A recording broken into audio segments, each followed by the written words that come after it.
Update mo na nga tayo sa Gilas Pilipinas at gayon na rin sa paparating na Asian Games na mangyayari sa Japan. Eto nga, good news.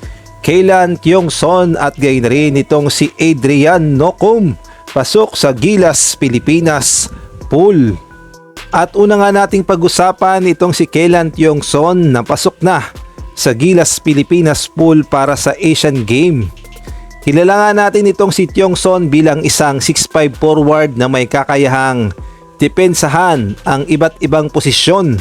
Bukod sa kanyang depensa, maasahan din siya sa outside shooting, rebounding at energy na dala niya sa loob ng court. Malaking bagay ang versatility ni Tiongson sa sistema ni Coach Tim Cone dahil sa kanyang laki at athleticism.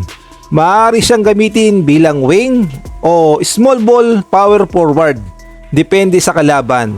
Isa itong dagdag na option para sa coaching staff habang pinipili ang magiging final 12.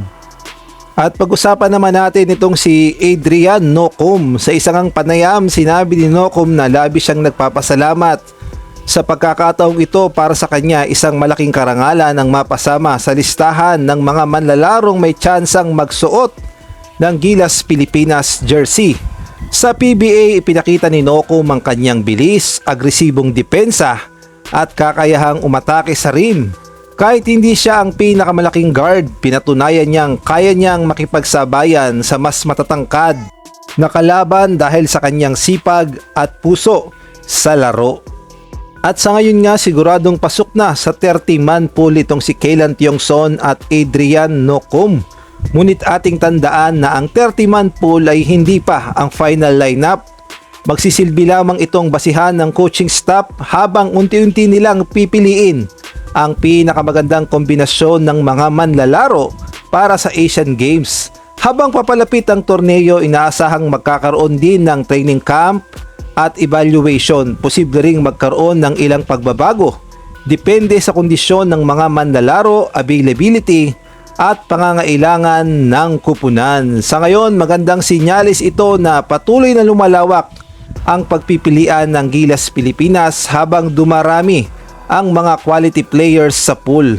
Mas tumindi rin ang kompetisyon para makapasok sa Final 12 at sa huli, ang makikinabang dito ay ang pambansang kupunan dahil mas mapipili ang mga manlalarong pinakababagay sa sistema ni Coach Tim Cone.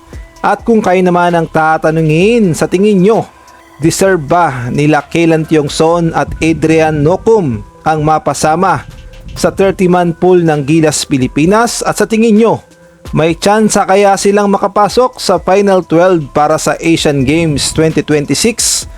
Maaari kayo magbigay ng komento sa comment section.